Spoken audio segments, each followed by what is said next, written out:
Shalom, shalom. This is Amaziah Israel with Blessed Handmaidens of Yah and Yahoshua, the Women's Ministry of Israelite Heritage, and right now we're in part 4 of our video lesson entitled An Israelitess Legacy.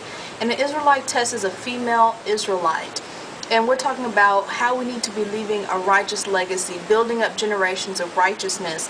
And we just saw some examples of how women can use their influence in the family, in the home, over their men, over their children, in negative ways.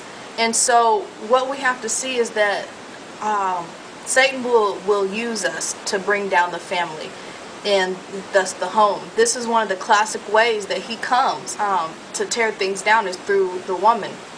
So let us not fall prey to this age-old tactic. I mean, he's been doing this from the beginning of our history.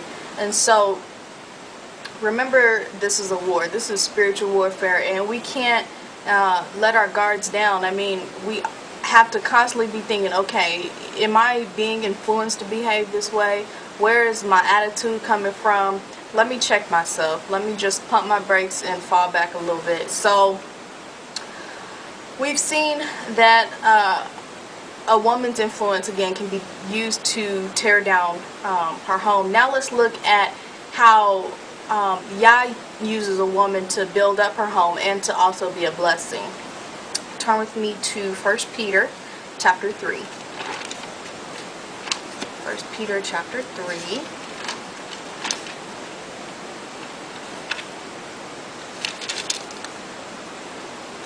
And let's look at verses 1 and 2. And again, we're reading from the translation called the Scriptures.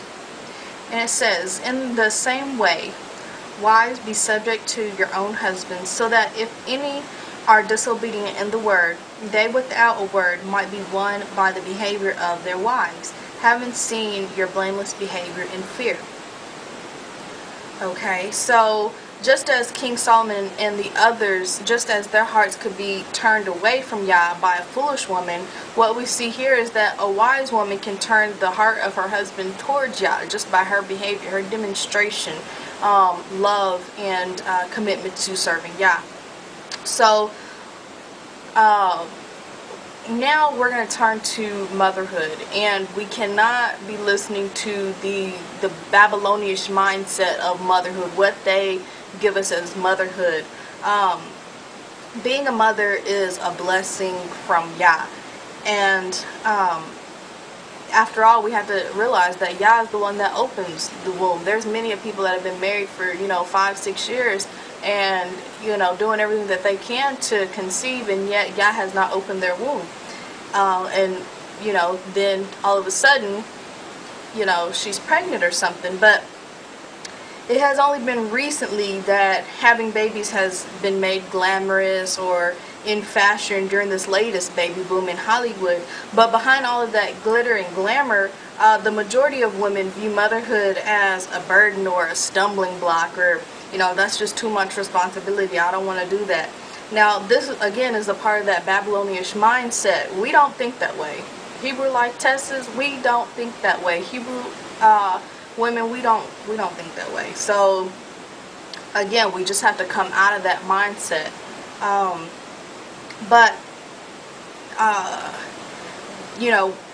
We've been taught to feel that working outside of the home, chasing after our own career, our own money, our own this, I, me is more important, and that's what dominant society shows us. And on motherhood, they put it as if it's an honorable position. There's no honor in motherhood, which that's a straight lie from Satan. And so there is much honor in childbearing, and Yah actually holds this in great esteem, and so did our four mothers. And that's what we have to realize, is that we have to look to the examples in the Scriptures, not in the world. So let's look at Genesis chapter 30. Genesis 30. And let's look at verse 1 and 2. Bereshith 30, 1 and 2. And it says, "And when Rachel saw that she bore Yaakov no children, Rachel envied her sister and said to Yaakov, 'Give me children, or else I'm going to die.' And Yaakov's displeasure burned with Rachel, and he said, am I in the place of Yah, who has withheld from you the fruit of your womb? Okay, so two things we see here. Rachel, she didn't have any children, so she felt like she just wanted to die, you know, because she didn't have any children. And the second thing we see here, Yaakov is like, am I in the place of Yah? You know, he understood that Yah is in control of who's going to be born and whatnot. So, you know, we just have to look at that. She valued childbearing. That was an honor. That made you a woman. You know, a woman without children, that's not good, you know. That's the mindset of these women in the scriptures. So let's turn to 1 Samuel. 1 Samuel, Shemiyah. And let's look at chapter 1, verses 9 through 11.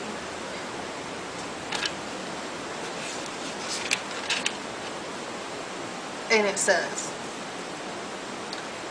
and Hannah rose up after eating and drinking in Shiloh. The wife of Eli, the priest, was sitting on the seat by the doorpost of the Hekel of Yah. And she was bitter in life, and prayed to Yah, and wept greatly.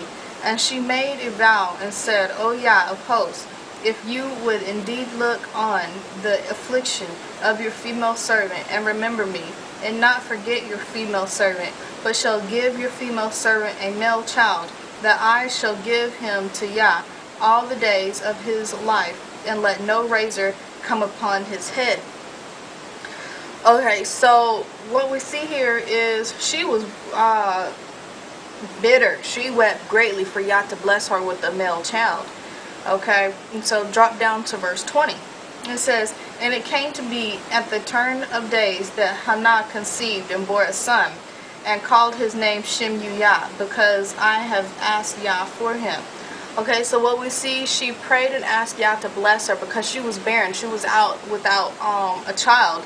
And Yah heard her cry, and he answered her prayer, and she conceived. So again, we see that Yah is opening up this womb. That's why it's such a blessing. So even if you feel like, okay, wow, this pregnancy is unplanned. No, that is planned. That's in Yah's plan. So Deuteronomy chapter 7. And just going back to that briefly, we see that that child that Yah put in her womb, he turned out to be a great prophet and priest. So, you know, again, motherhood is beautiful. It really is. We just have to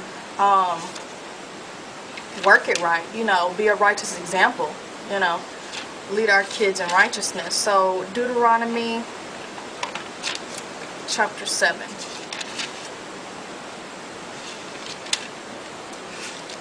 Actually, let's take a break here, and we'll come back to Deuteronomy chapter 7. Alright, shalom, and Yah willing, I'll see you in part 5.